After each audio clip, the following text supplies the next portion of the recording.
Ladies and gentlemen, welcome to this week's episode of Gym Owners Podcast. I'm your host, Tyler Stone. Over there's John Fairbanks. Good morning, John. Good morning, Tyler.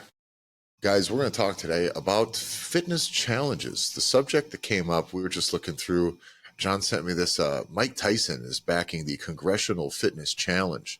And we'll get into kind of what that thing is. And that's more or less just kind of silly.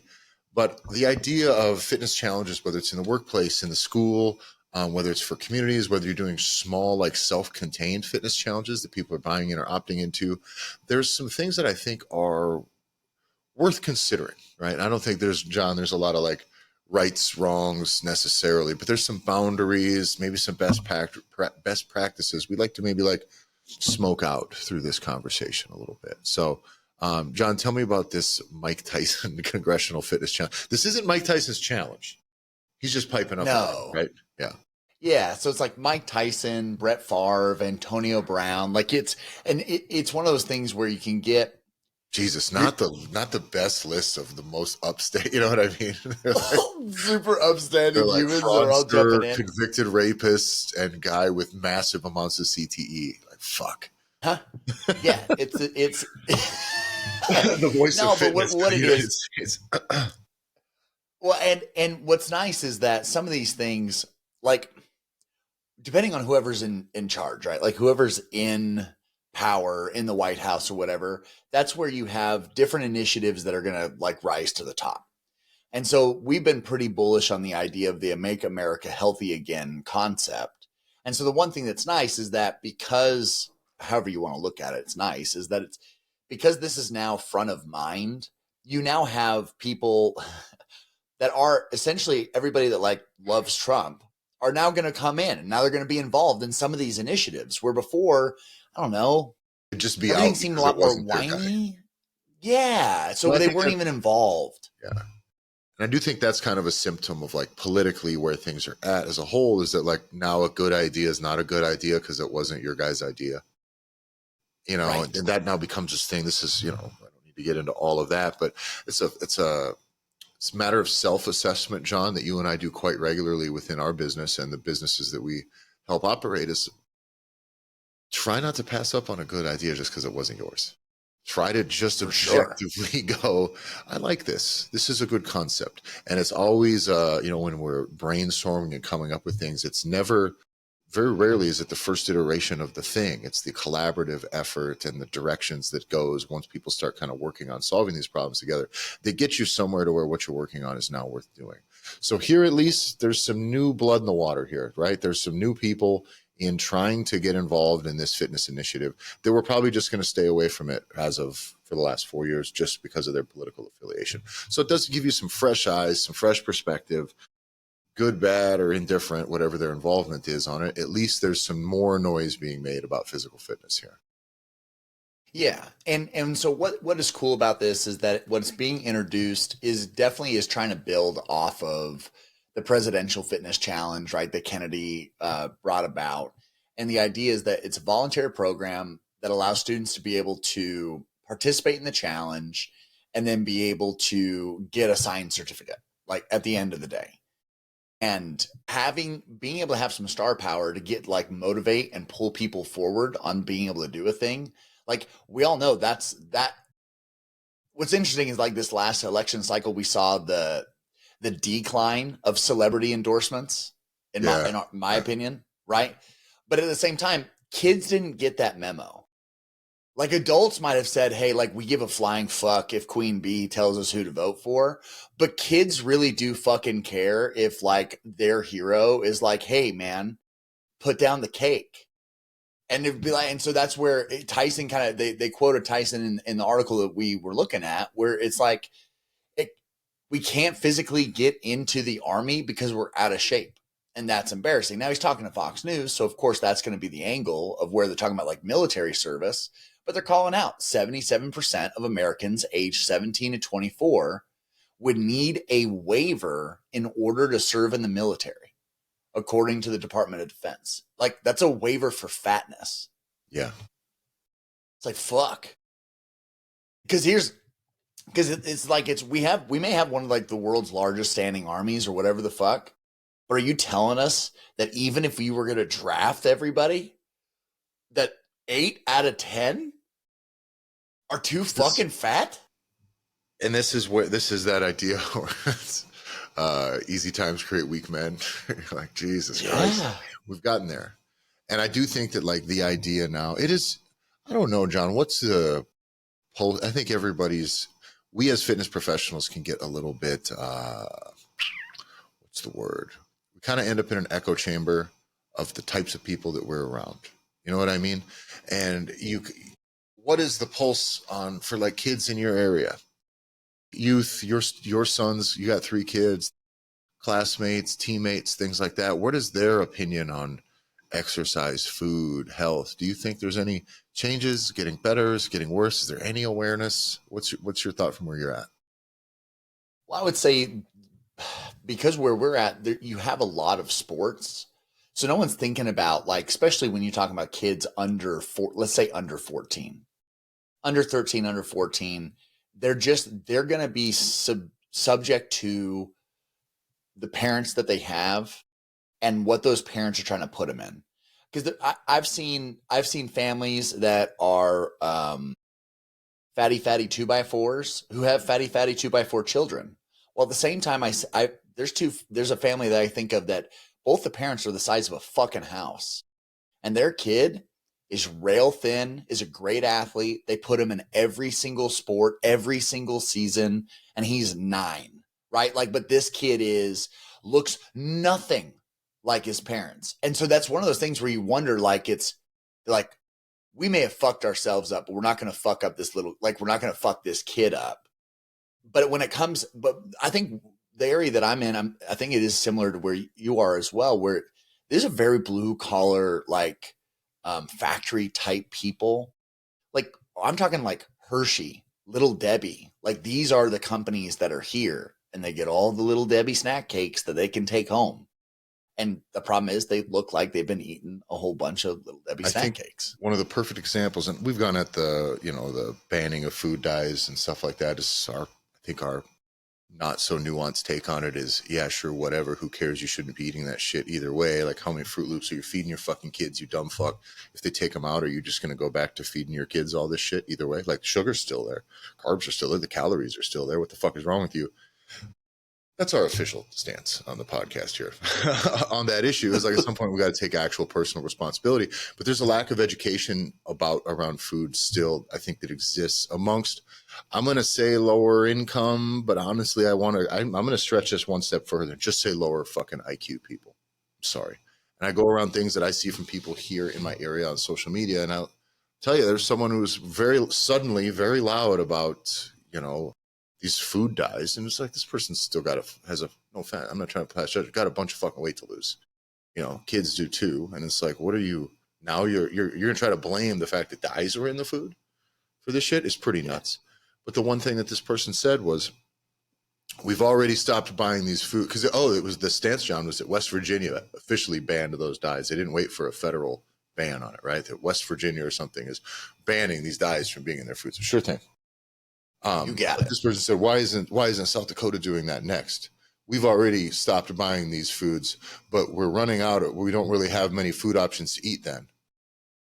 And it's like, that's what I'm saying, is these people literally have no idea what food you should or shouldn't be eating. If the idea that all of the foods you're going to get have red 40 dye in it, like, that's fucking not even close to real. Like, I don't walk into this line with a bunch of this dye over and over and over again. Just your kids run out of meat to eat. Like, your options are just like meat and other vegetables and fruits and stuff like that. You're just out of options. Now you just need them to take dye out of processed. Fundamentally, these food dyes are in processed foods, right? Heavily processed foods. So you're just worried about the color changing, right? So it's a pointless additive to a pointlessly processed fucking product that now this person thinks that, like, that's all that's left. There's nothing else for us to eat. What are we supposed to feed these kids? And because they're still just going to the fucking cereal aisle, the fucking fruit juices and sodas and the candies and all that other shit, dye's not the bad guy. You are. It's kind of the way I fucking look at this. And I think that there is a lack of information, a lack of education around this stuff. And just like you mentioned, when we talk about the kids that are, maybe have a fighting chance, at least while they're young. Sports is I think one, it's a great expression of physicality. It's a great way to learn lots of things. You move, you get good exercise, you learn to train, you learn teamwork, discipline, yada, yada. Sports are great. Sports also aren't quite for everybody either.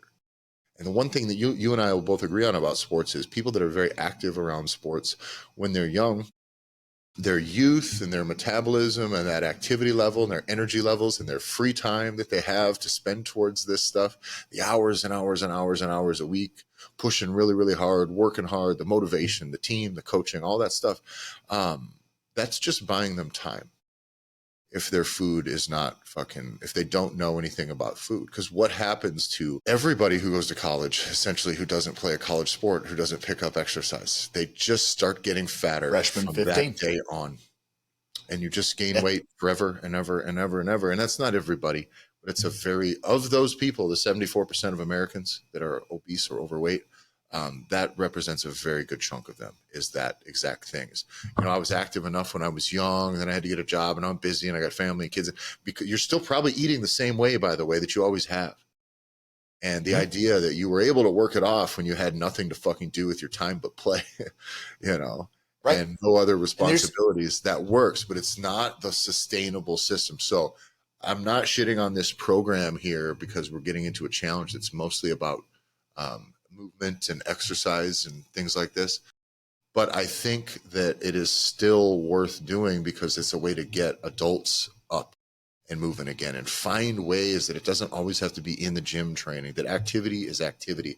And when we start to craft some of these fitness challenges, whether you're doing them, whether you're helping somebody else craft one, I think you can start to take some of that into account, is that it's not just gym stuff. It can't always be gym stuff because that's not going to be for everybody. So when you start to conduct or craft a plan, a challenge, whatever it is that needs to be population wide, you start to see how boxed in a lot of the anytime we try to do top-down nutrition or top-down fitness is, right? John, food pyramid, whatever people say about it, but it's like, I don't know, healthy grains and healthy breads and carbs, like if that represents a good chunk of your thing, like, I don't know, you are moving a lot. Cool. You know what I'm saying? Like I don't, like if I have to do a thing that's for an entire population, it's much harder. I'd love to say everybody get in there and fucking deadlift today. You know what I mean? Like if everybody would just learn to deadlift and learn to squat with a barbell on their back and get into bodybuilding training, it's just 3 simple hours a week, just lift heavy. Boy, that's a big learning curve. Try to sell whatever it is that you're selling as a personal trainer, as a coach, your challenges, one of your programs. Try to plug that into 50 out of 50 people that work in an office. And you're going to realize the flaws in your thinking very often, that like everybody has their little space in fitness, but you'll realize that maybe you're not quite understanding where a lot of these people are at, where they're starting. So let's get into launching this. Well, there was one thing I wanted to call out, because you asked a question about how, like, where the kids are at when it comes to activity and then health and what they're eating. Yeah. But the one thing that's very, very real, and we got to be aware of this, is that there are not the parks and the opportunities for kids to be outside doing kid shit the way it was when you and I were little. And that's a very real thing. So let's take the population that isn't sports inclined, because that's a growing number as well. Like, unless you have kids that are in these age groups that are now in communities, community teams are getting smaller. Baseball leagues. Schools are consolidating because the idea of these tiny little small town schools, it's not around here. There's not place for everybody on the fucking basketball team. Whereas literally 20 years ago, if you lived in a town 10 miles from here and you wanted to play basketball, you were on that team. Guaranteed. Like, you were going to be on that team. There are not enough people to make cuts, right? We have a thing in South Dakota for below certain enrollment levels of school where they play 9-man football. Dumbest fucking thing in the world. It's a literal non-solution to the problem, because it's whatever. You need just play real football. Jesus Christ. You know what I mean? But that's the thing, is that now there's a point where all of these schools are consolidating, which means the best athletes are kind of now competing for much, much fewer spots and much fewer playing time. So kids are getting kind of bumped out of sports, competitive sports, definitely in junior high on up now. Cuts are being made, and they're being made sports now, team sports, competitive sports, for fewer and fewer kids right now. And I'm calling, you're exactly right at the middle school and high school levels, but what about before? The reality is it's if you haven't played basketball and the first time you've played basketball, you're going to try out for your middle school team. Good fucking luck, dude. Like that's not happening anymore. Not unless you live in, I don't know, fucking really lily white fucking area. You got no children around. But the fact of the matter is you're not fucking and this is one of the things my boys like basketball. They're not any good at basketball. Your kids are both And the white, difference John. is, That's the and they reality. are. You But live here's in the, and this is Virginia, what I was you've trying got white kids. Basketball's not for them, John. You're a big, slow guy. and that's what I try to tell my wife, because my wife's like, but the boys really like it. I'm bummed that they can't play. And I'm like, well, yeah, because half the basketball team right now that is in middle school, they can dunk. And she's like, oh, like it's just like, but you don't realize it, right? Yeah. And that's where, but I'm talking about the younger groups. So this is the idea where we want to promote kids to get out and move and go and ride their bikes and go to the parks and do all these different types of things. But that shit's not available. So you do have a growing issue where kids are going to be more and more on video games. They're going to be more and more on YouTube, sitting ass at home. And we're not even talking about what they're shoving in their fucking face. Like this is now like fundamental behavior to where now you have growing populations of people, men, young men, like in their 20s that are choosing to like not come out of their bedrooms. Like they're living permanently indoors. They never leave because of like the anxiety of leaving their homes. So like this, you have this growing thing where it's like any type of normalization of movement, especially because this, and the reason why I go at kids specifically is like, this is a program that they're opening to kindergarten through 12th grade, public school kids, private school kids. The whole idea is getting kids out and moving. And the tests are simple. So this is where you wanted to drive towards. Like the test is simple for this one, right? It's like, it's a mile long walk or run, pull-ups or flexed arm hangs, curl ups, sit-ups, shuttle runs, and sit and reach. Right. And they've just picked arbitrary fucking That's still things. basically the presidential fitness test. test. Yeah, that's what it was before. I know. And they're just calling it something else. But this is where, By the way, like, do you know how why they can did we that? do? They did that to deviate from any political affiliation. That's all this is. It's the same test. You know what, So what it is Donald if Trump's it's presidential, test. you'd be like, well, I'm not dealing with no Biden. My kid's not taking Joe Biden's test. And then you get the others. My kid's not taking Donald Trump's test. Interesting. So they're just bringing it back. And they're just giving it a new name. Yeah. But this is one of those things where, again, it's use the wave. If this is a wave of conversation or a wave of thing, which is one, I'd be willing to guarantee you're going to have these things that are going to roll out in the different states that want to participate. You're going to need to have like local people that would love to help initiate this and help run these things or be positive influencers for it. But at the same time, you could use this as a model to do your own fucking thing that's movement based. And I think to shit on this first, the big thing with this right now is this is a test. It is just a test. Just a test. So this is just one more standardized test for your kids to do. And by the way, they weigh in these. And apparently it's a test too. They didn't say they're going to weigh it, but apparently this is also a test to see if your kid could qualify for the military. That's really what it looks like. This is just your earliest opt-in for selective service. It's like which branch of the military is your kid fundamentally where I think this stuff goes wrong is this is just a test. And this is going to go back to the same things that I remember as a young athletic kid who played every sport, every season, year round, always when I was growing up. I still hated it when the fitness test would come around. Why? Because we had to run the mile. I hated running the mile. And it was all about your time. Yeah. And it turned into this. And I do think this is a thing that can fundamentally like sour kids on fitness, because now your fitness is only a test of your fitness. They're not helping you get better at this. There's not a system of like, okay, we're going to work on this in our PE class for the whole year and we're going to see how you guys can do. No, what it is the fatties just are going to realize that they are not as athletic as the rest of the other kids. And they're going to immediately learn at a very young age that they are other than. And I think that's a huge problem with this setup. Again, there's a huge difference between testing and training. between developing your skills and expressing those skills. And this whole thing comes down to, this is just another fucking standardized test as far as I'm concerned. But there's opportunity here.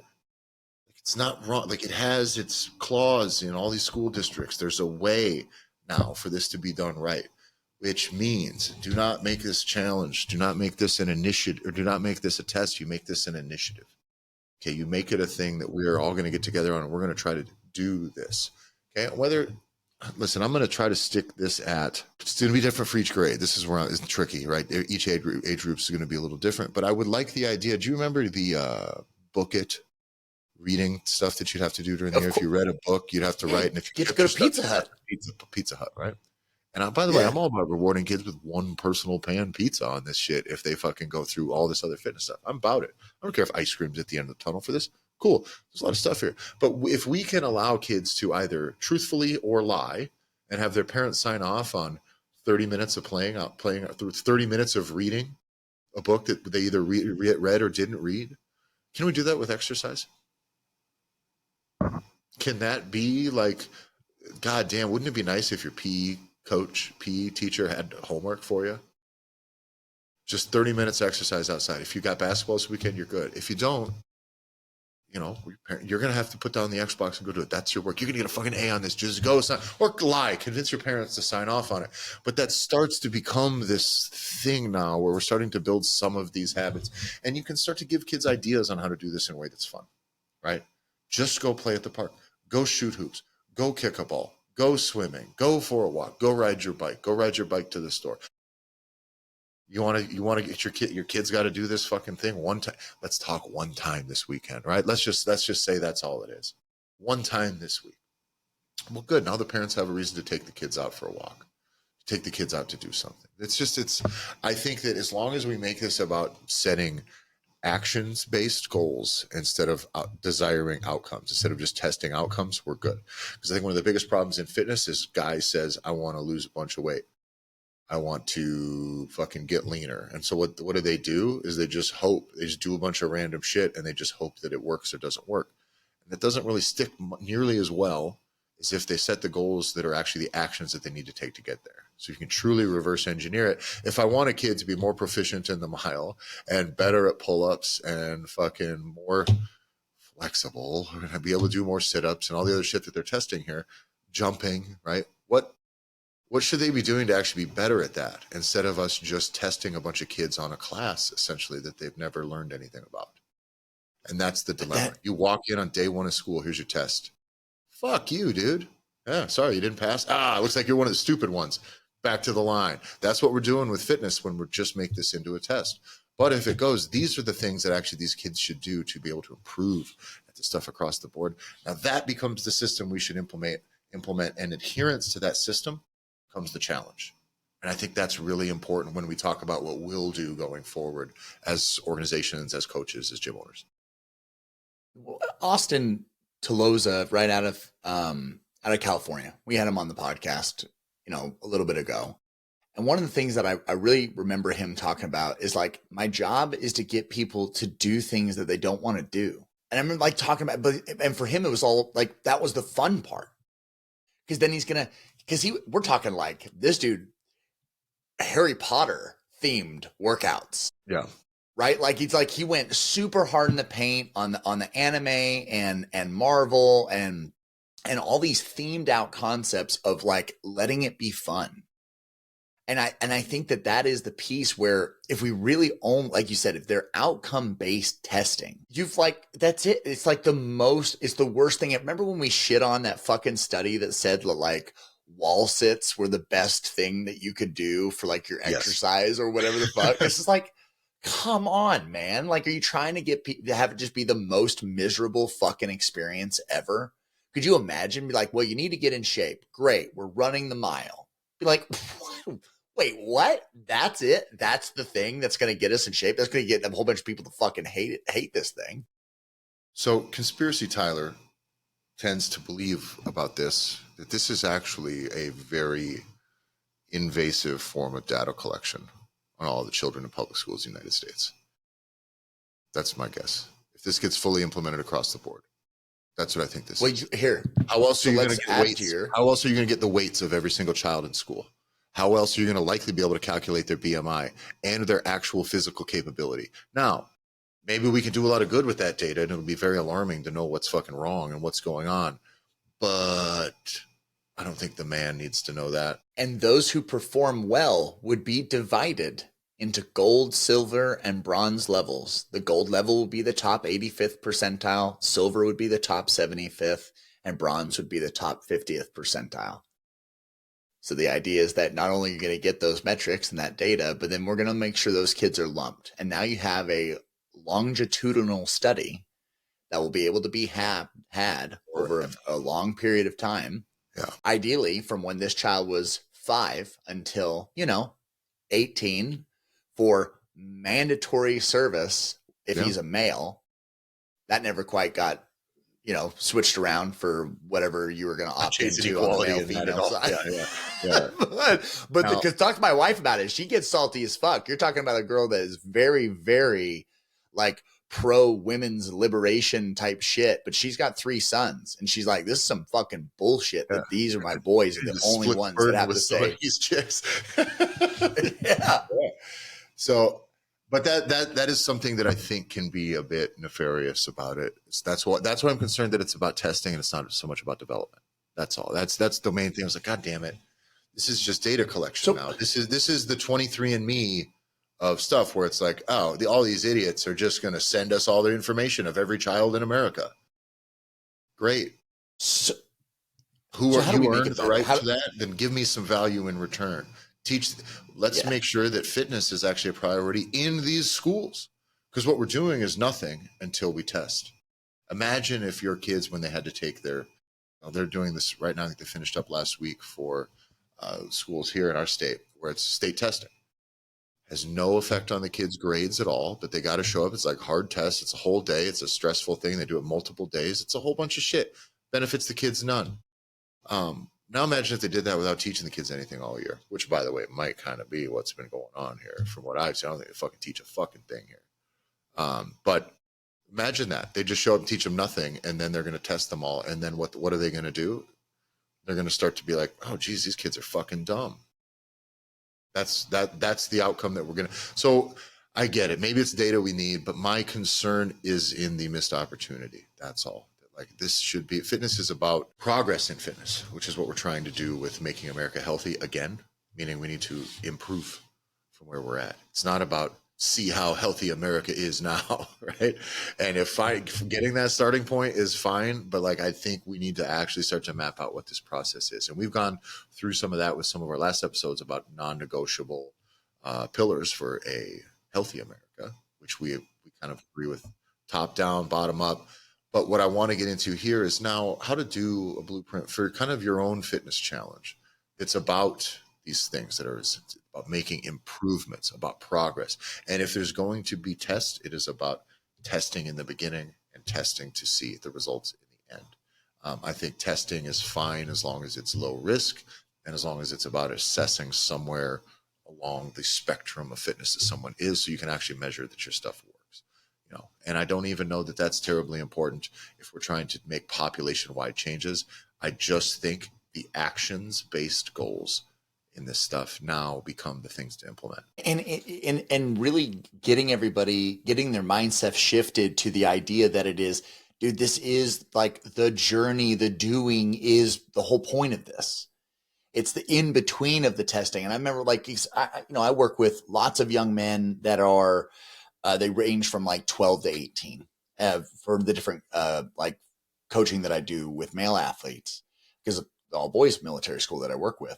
And one of the kids, really, really strong 7th grader, but he's teeny tiny. He's travel sized. You put him in your pocket. Like, he's a little guy, but he's crazy strong. So he stood up next to me in the mirror. He's like, when are my biceps going to get as big as your biceps? And I go, Kyrie, brother, I hate to break this to you. I said, my biceps aren't as big as I wish my biceps could be. Yeah. He's like, what? He's like, you're fucking huge. And I'm like, nah, let me tell you a secret, big guy. Yep. I'm like, there's always someone bigger. And I said, and you know how you look down, you look at your little tiny arms, you wish they were bigger? I said, I do the exact same thing. He was just like, what? I'm like, dude, there's no like Welcome to a lifetime of body dysmorphia, like the rest of us. that's what I told him. Yeah.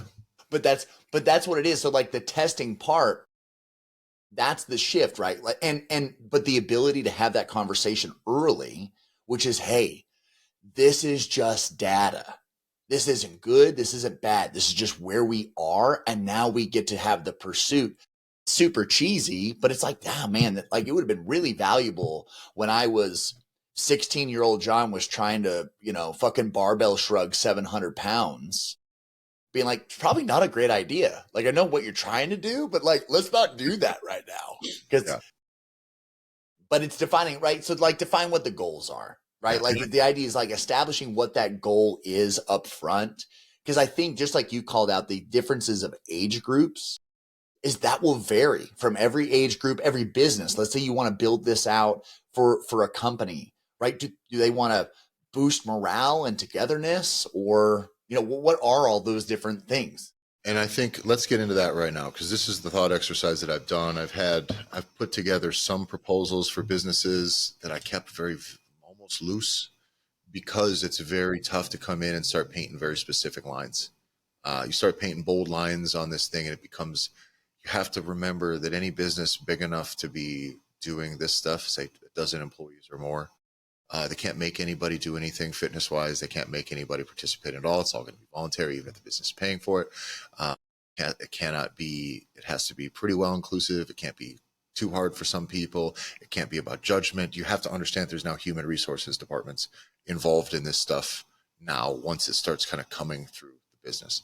So the way I looked at this, I'll give an example for a business. I won't get into too many specifics, but business, the people involved in the business, they have a pretty good emphasis on health. They facilitate exercise going on site as well as off. They help with gym memberships for the people.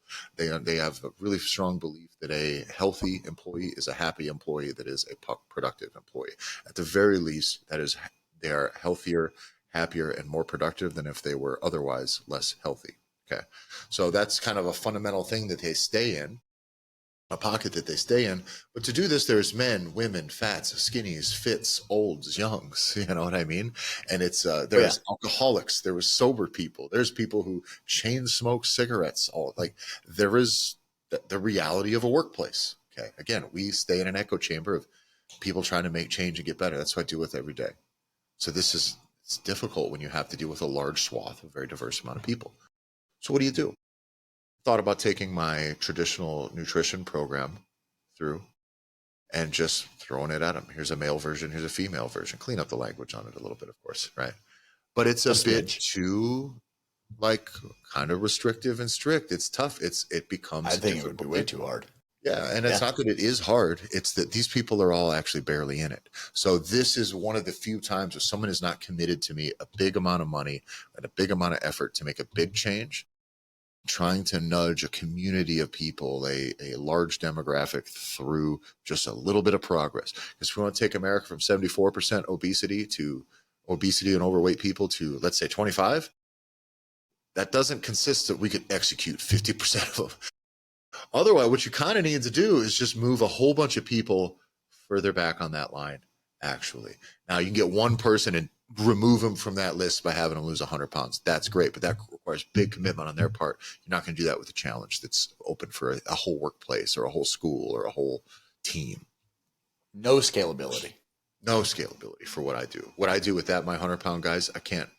By the way, if everyone was bought in on that, if I had 15 guys that all wanted to lose 100 pounds and were in, I could run that exact. My program made to make guys lose weight, dudes lose weight. We could do it, but can't do this for the general population. You cannot do it for a diverse amount of people with diverse fitness. So what I thought through with this was, okay, we set the actions, and that was going to come down to step goals first. Steps are your overall, it's your easiest metrics. Whether you run, whether you walk around, just hit a step mark, whatever that is. So we implement step tracking. Use your phones in your pockets, whatever it is. They have HSAs that they can use for getting a fit watch, fit trackers. But like, that's a perfect little thing if they want to invest in something to help this thing along, getting some sort of fitness tracking going on. Step one.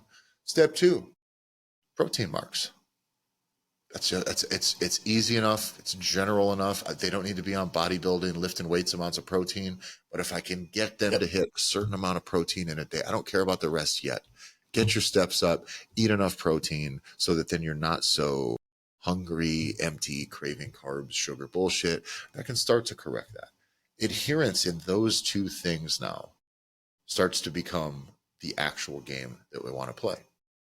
Don't overeat, hit your protein marks, and just move. If you can just hit steps, this becomes just a borderline step challenge, right?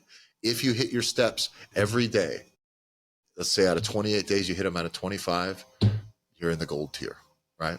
That's tremendous. And then you can decide to weigh yourself, whatever else wants going on after that. But that's the level of like simplicity that you need to start to think of when you're going to go through this. And your role is actually in just facilitating the communications and the feedback and the accountability to the process.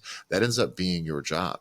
Now, if you want to then have community meetups, which I don't recommend that you do, and when you're doing let's say a workplace challenge, they don't need to meet more.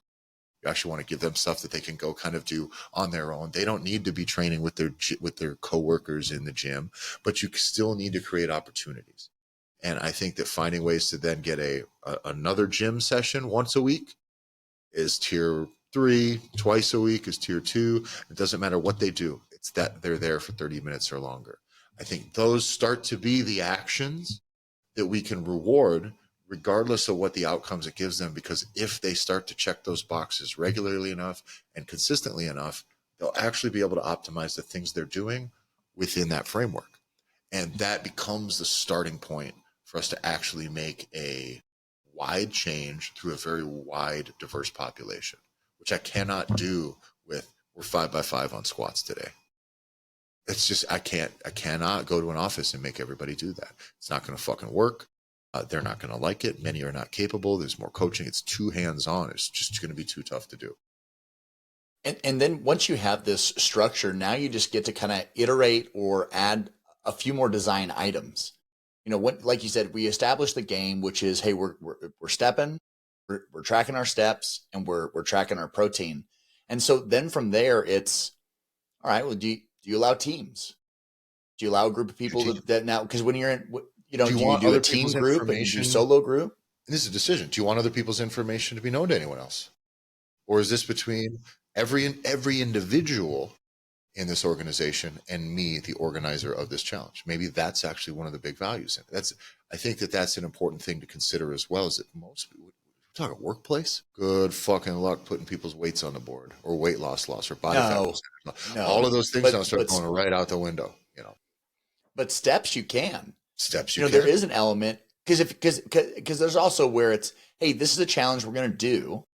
Opt in.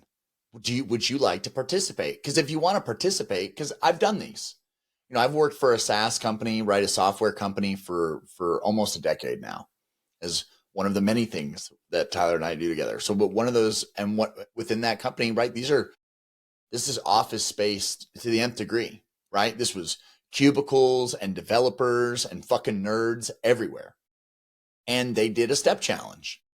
And guess what? At lunch, a bunch of the nerds were like, would you like to come with us to go walk in the park? And it's like, yeah, I'll come fucking walk with you guys in the park to do the step challenge. So off we went.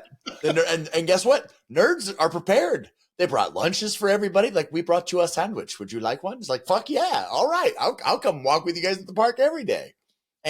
But it fostered. And so now you ended up having like this team. Would you like to join the team? Yes, I would. And you had some people that didn't. No, I'll solo this out. But then, so there was that part. So it did actually cause them some togetherness. But then another thing that was really cool is instead of, they would post, you know, your steps, right? Which means fuck all. What they would do is, what they would announce is, you've walked to Paris. You've walked to DC. You've walked to the moon, right? We've seen those. Those are like, those become your milestones. And again, this is another iteration, the gamification of these things that does get people excited, because at the end of the day, you're literally just reporting back, I've walked 15,000 steps this week, and I put it into the spreadsheet.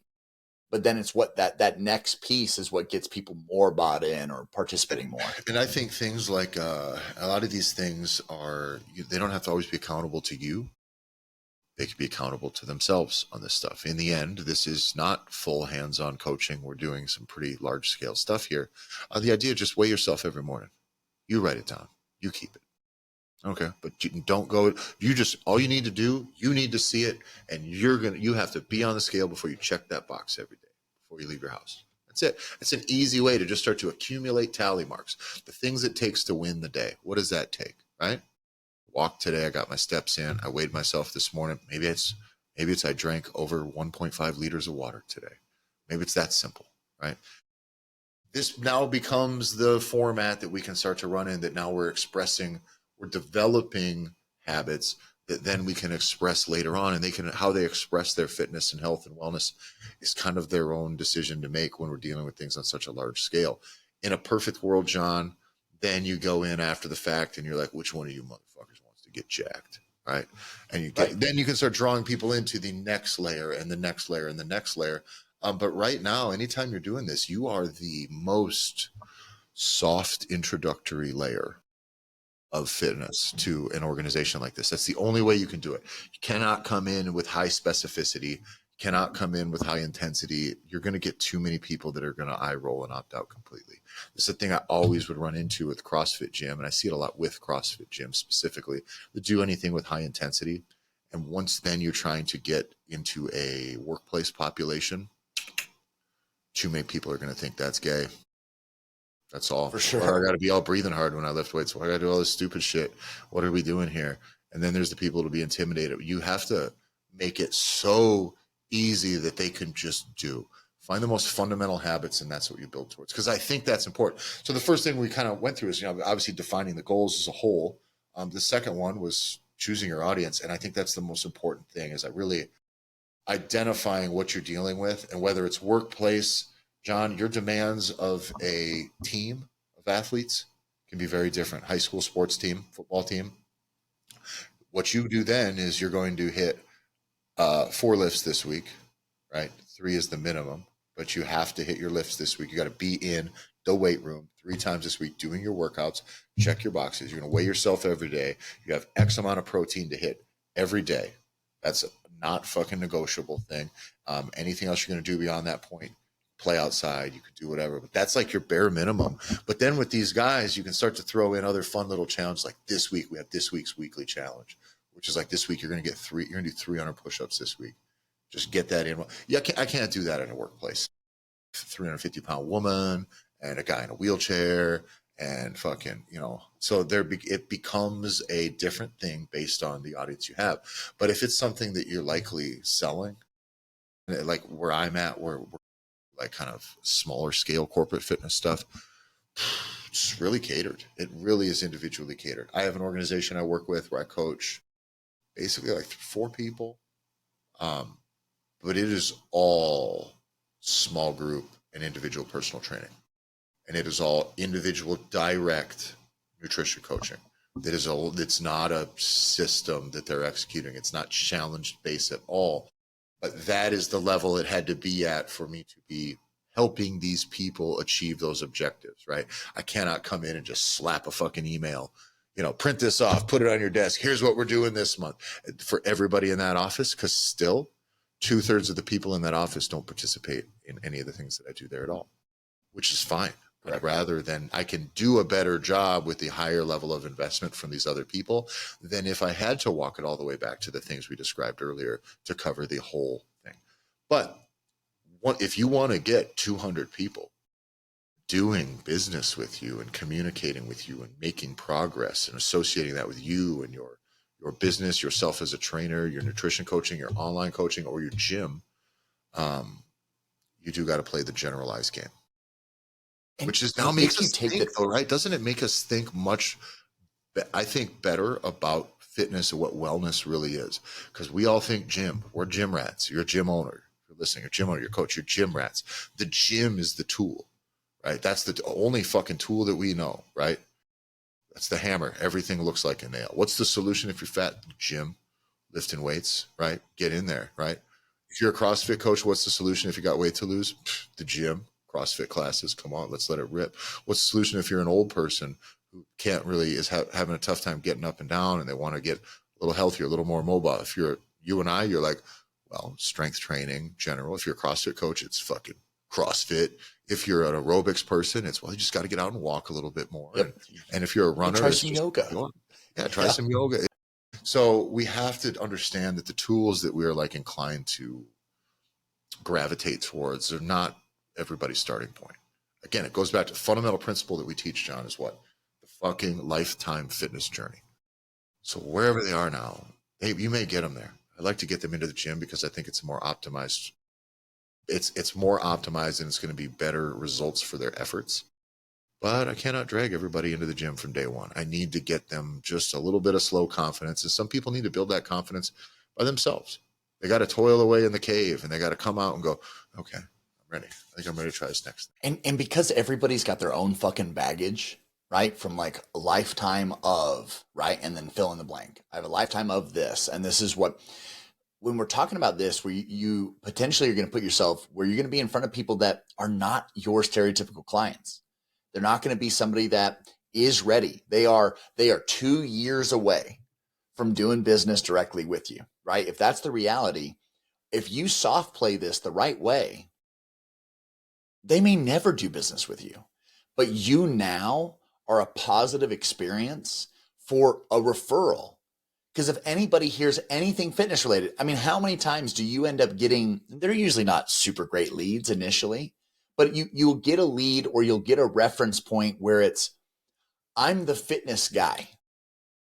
People that I work with, people, parents that I interact with, that our kids are on the same teams together and we all have to sit in the same fucking place every Saturday for 2 hours and watch the game or whatever it is. If there's a fitness question, I'm getting those because in their mind, that's me. They're not going to pay me. The people that are asking me these questions, it's, oh, well, somebody at work was saying this. What do you think about that? Like I'm now the person that they are going to talk to about it. Yeah. You have that potential. And when you go into these businesses, when you go into these, whether it's a community, whether they're teams, however you want to look at this, the ability to apply these principles are so wide. That's why we have to be so like generalized in how you will go about building it. While the principles kind of stay the same, the specifics are really specific on who you're going to interact with. At the end of the day, you're there for you and I. We're there for these people to potentially to have the first experience of their lives with a big, bald, bearded person that doesn't make them feel like shit. Yeah. That doesn't make them feel tiny and worthless. If you look like you or I, is to go into a place like this and be preaching gym. Right. Sorry, it's not it. Yeah. That's the one I tell, man, that's my number one tool for disarming people who are like really beginners. For me, it's like having to tell them, like, you don't have to go to the fucking gym. We just need to work on the food stuff. If we can get that done, the weight can start coming off, and then we can work on the rest of it. You can just move a little bit more. There's any number of exercise you get to can get you there in the end, but in the beginning, the only thing that's going to matter is the food. You can find the best form of exercise, and if you don't stick with it, you're going to fall off, and it won't matter. If we can fix the food, you don't have to become gym guy, workout guy just yet. Let's just fix the food stuff, and you'll get the results. And when people hear that, I'm not going to make them come in and deadlift and get all red in the face. That I'm not going to just start fucking like, listen, here's what you need: testosterone. You know what I mean? Like that's not the fucking route you know what I mean? And so, but people assume if they see me in the gym, I've been told this, and I really try really hard. And this is why I still train at a few locations. Like I work out at a few locations, but I still try to work out in the gym, the general population 24-hour gym that I take more than half of my personal training clients to. Because they can see me, one, lifting. They see I'm also not doing a bunch of like crazy, heavy, intense shit either, right? I'm not there like showing off. But they also like that I'm nice in the gym. And I have to try really hard to be nice. New people, old people, whatever. Say hi, smile when you see them. Say hi when you go, introduce yourself. It's the best you can do because a new person comes in and sees the biggest guy in the gym and they go, fuck. You know what I mean? They're worried that guy's going to be a dick or that guy's not going to like him or whatever. And now that guy's the one trying to sell you some shit. That's the person now who's in front of you. And you got to tell that guy you want to lose weight. That guy doesn't understand where you're coming from. But what if that guy goes, yeah, man, I get it. The gym's fucking hard. It's a lot of shit to learn. It's a whole lot of shit to learn. Let's just get you moving a little more. Don't stress about that at all. Exercise, fundamentally, guys, not that fucking important in regards to weight loss. So let's just work on the most important thing, and we'll just plug in whatever exercise kind of works for you. Anything that you change, if you're going from 0 to something, is like perfect fodder for adaptation. So I was telling a guy the other day, he's like, I was trying to say he's been doing some workouts, body weight stuff at home. I said, that's great. Add some weight just so it's harder. Just make a little bit of a progression. He's like, but I don't have time to go to the gym and stuff. Oh, then I understand that. Just make sure that this gets a little bit more difficult. Just throw a little more on your plate each week for a little bit, because between now and then, in 3 months, you'll get so many results that going from nothing to this, it wouldn't matter if you went to the gym. It's not going to double your rate of progress, right? You're going to get so much good results out of going from some inputs because you were doing nothing. Just don't let the food stuff skid. And the guy was like, oh, because you know what he thought I was going to say? If you're not fucking squatting heavy, you know what I mean? If you're not in there fucking, you need to hit depth. Yeah, you need to get below parallel. Man, and the iron, and it's not real to normal people, and you need to make them learn it. They need to eventually understand it and want it more than you can just continue to tell them. Because everything on the internet tells people what to do and what's right and what's most optimal, and that tells them a million different things. So you're just one other motherfucker telling them some other shit that they can just as soon tune out. Okay, just like the people saying wall sits are the way to go. You're just another voice in the pool, in that pool of shit. So it doesn't really matter. On to the next thing, though. One thing I want to go on, John, is we talked about making it visible, doing a leaderboard, however you want to do that. That is one of the things that we talk about, the specifics of the program and the group that you're in. John, high school sports team, fuck yeah, PRs go on the board, big performances go up on the board that week. I'm all about that. Office stuff, younger kids stuff, probably not. Probably keep that stuff a little bit private. That's why, at the very least, we'll count adherence, right? Percentage of days met, that type of stuff now matters. And then you're giving attaboys. They're not about someone's body. It's not about somebody's personal image or effort. And then it also doesn't list shame. It's only a few of the best, and everybody else. All high fives. Yeah. That's all high fives. That's all you do. The next thing I want to touch in, though, there is also a great opportunity with this. You want to get people involved because this is now simple and approachable, the office version that I'm talking about here. Simple, approachable, able to be done by normies, lots of normal folks. Now you have an opportunity where it's a low barrier, low investment for them too. They don't have to change and become a totally different person. They don't have to go buy new workout shoes. They don't have to do all that shit. They can just go, I'd like to do this. But if it's only about you and paying you to do it, or even if the company's paying them to do it, why do they want to? Why would they even want to just give you the money? They could just not introduce this kind of stressor and bullshit into their company. It's day to day, month to month. That's a bunch of shit. But then you have the idea of doing this for like charity. Not fully. Yeah. But I go like, listen, I'm going to charge you $100 a person. We're going to do this for 8 weeks. And you pick the charity and I'll donate $50 per person to it. Done.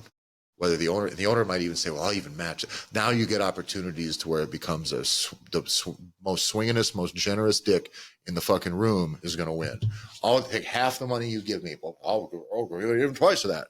I'll even pay. If they pay, I'll pay the other. And perfect. Okay. Nothing like an arms race of generosity that all goes through your bank account first.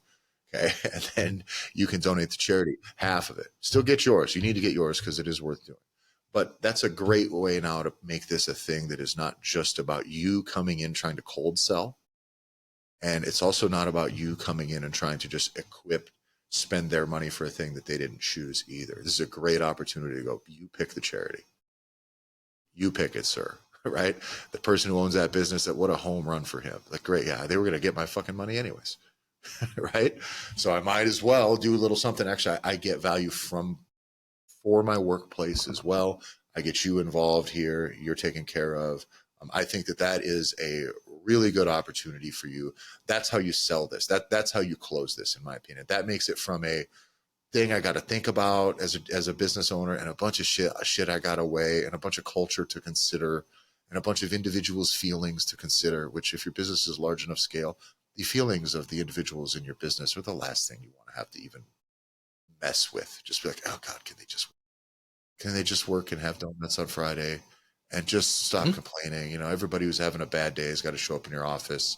It's a whole fucking thing all the time. So you don't always want to do that, but you can get people pumped up about helping their community. You can get employees pumped up about helping their community as well. And their health, the community donation stuff. You're just there to facilitate it all. You become a very high percentage selling machine if that's the way that you present this proposal. And I like the idea of how you framed it, which is this is what allows you to close the deal. This is what also allows you to identify leads. And I'm talking leads to come and pitch this, because start paying attention.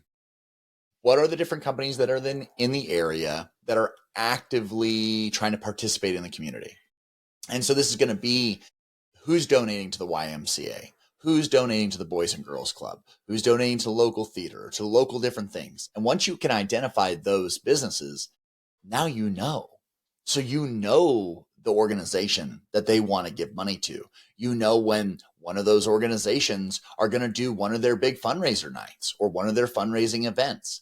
So this allows you to start to potentially, like, again, if we take the thought exercise further, it's you got to get out of your cave, get out of your fitness cave, get into the community, get into these networking situations. Because now what we've just done is we've given you ammunition.